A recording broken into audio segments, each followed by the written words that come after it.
ക്രൈസ്തവർ ആശങ്കയോടെ കണ്ട വിദ്യാഭ്യാസവും ന്യൂനപക്ഷ ക്ഷേമവും ഫിഷറീസും വിചാരിച്ച പോലെ തന്നെ ലീഗിന്റെ കൈപ്പിടിയിലായി. UDF ഭരിക്കുമ്പോൾ കാലങ്ങളായി വിദ്യാഭ്യാസ വകുപ്പും വ്യവസായവും കയ്യിൽ വെച്ചു പോരുകയും അത് വിട്ടൊരു കളിയുമില്ല എന്ന് പറയാതെ പറയുകയും ചെയ്യുന്നത് ലീഗിന്റെ രീതിയാണ്.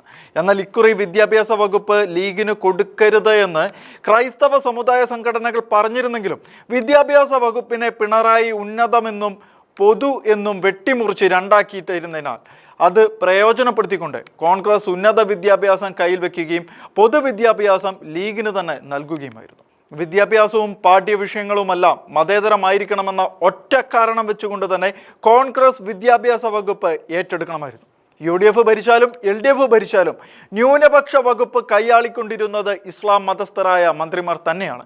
കേരളത്തിലെ രണ്ട് ന്യൂനപക്ഷങ്ങൾ മുസ്ലിമുകളും ക്രിസ്ത്യാനികളുമാണെങ്കിലും ആ ന്യൂനപക്ഷത്തിലെ വലിയ ഭൂരിപക്ഷമായ മുസ്ലിം സമുദായത്തിനല്ലാതെ ക്രൈസ്തവനായ ഒരു മന്ത്രിയെ പോലും ന്യൂനപക്ഷ വകുപ്പ് ഏൽപ്പിക്കാനുള്ള നീതിബോധം ഇടതനോ വലതനോ ക്രൈസ്തവരോട് കാണിച്ചിട്ടില്ല.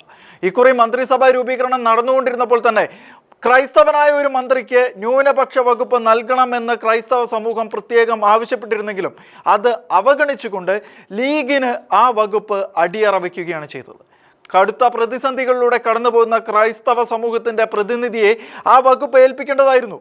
ഈ സാഹചര്യത്തിൽ ന്യൂനപക്ഷ ക്ഷേമം മുഴുവനും ഒരു വശത്തേക്ക് പോകുന്നുവെന്നുള്ള കടുത്ത ആശങ്ക നിലനിൽക്കുകയാണ്. ക്രൈസ്തവ സമൂഹത്തിന്റെ ബലഹീനതകളെ പരിഹരിക്കുവാനുള്ള നിർദ്ദേശങ്ങൾ മുന്നോട്ട് വെച്ചുകൊണ്ട് തയ്യാറാക്കിയ JB കൊശി റിപ്പോർട്ട് പൂഴ്ത്തിവെച്ച് അതിനു മുകളിൽ പിണറായി സർക്കാർ അടയിരുന്നപ്പോൾ ആ റിപ്പോർട്ട് നടപ്പിലാക്കാമെന്നുള്ളത് അന്നത്തെ പ്രതിപക്ഷത്തിന്റെ വാഗ്ദാനമായിരുന്നു. അത് നടപ്പിലാക്കുമെന്നുള്ള പ്രതീക്ഷയിലാണ് ക്രൈസ്തവ സമൂഹം ആകമാനം. എന്നാൽ അത് നടപ്പിലാകുമ്പോൾ ഏറ്റവും പ്രധാനപ്പെട്ട റോളുള്ള ന്യൂനപക്ഷ ക്ഷേമ വകുപ്പ് ടേം വ്യവസ്ഥയിലെങ്കിലും ഒരു ക്രൈസ്തവ പ്രതിനിധിക്ക് കൊടുക്കേണ്ടതാണ്.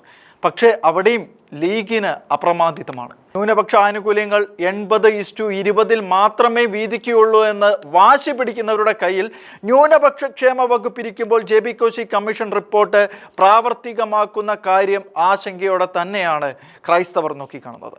മുസ്ലിം സമുദായത്തിൻ്റെ ഉന്നമനം ലാക്കാക്കി മൻമോഹൻ സിംഗ് ഉണ്ടാക്കിയ സച്ചാർ കമ്മീഷൻ റിപ്പോർട്ട് നടപ്പിലാക്കാൻ VS സർക്കാർ പാലോളി മുഹമ്മദ് കുട്ടിയെയാണ് നിയോഗിച്ചത്. പാലോളിയുടെ 10 പോയിന്റുകളുടെ അടിസ്ഥാനത്തിൽ അത് വേഗത്തിൽ നടപ്പിലാക്കുകയും ചെയ്തു. എന്നാൽ ലീഗിന്റെ കയ്യിൽ ന്യൂനപക്ഷ വകുപ്പ് ഇരിക്കുമ്പോൾ JB കൊശി കമ്മീഷൻ ശുപാർശകൾ എങ്ങനെ നീതിപൂർവ്വം നടപ്പിലാക്കുമെന്ന കാര്യത്തിൽ ക്രൈസ്തവർ ഇപ്പോഴും ആശങ്കയിലാണ്. വാസ്തവത്തിൽ ലീഗ് കൈയടക്കിയ വകുപ്പുകൾ കോൺഗ്രസ് തന്നെ കയ്യിൽ വെക്കുകയും അല്ലാത്ത നല്ല വകുപ്പുകൾ ലീഗിന് കൊടുക്കുകയും വേണമായിരുന്നു.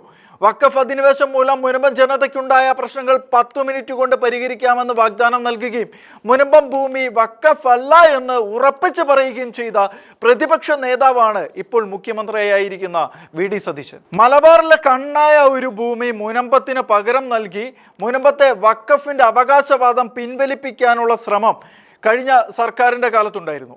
അത് തന്നെയാണോ ഇനി VDയും ലക്ഷ്യമിട്ടത്? എങ്കിൽ അത് കേരളത്തിലെ പൊതുസമൂഹത്തോട് ചെയ്യുന്ന ക്രൂരതയാണ്, നീതികേടാണ്.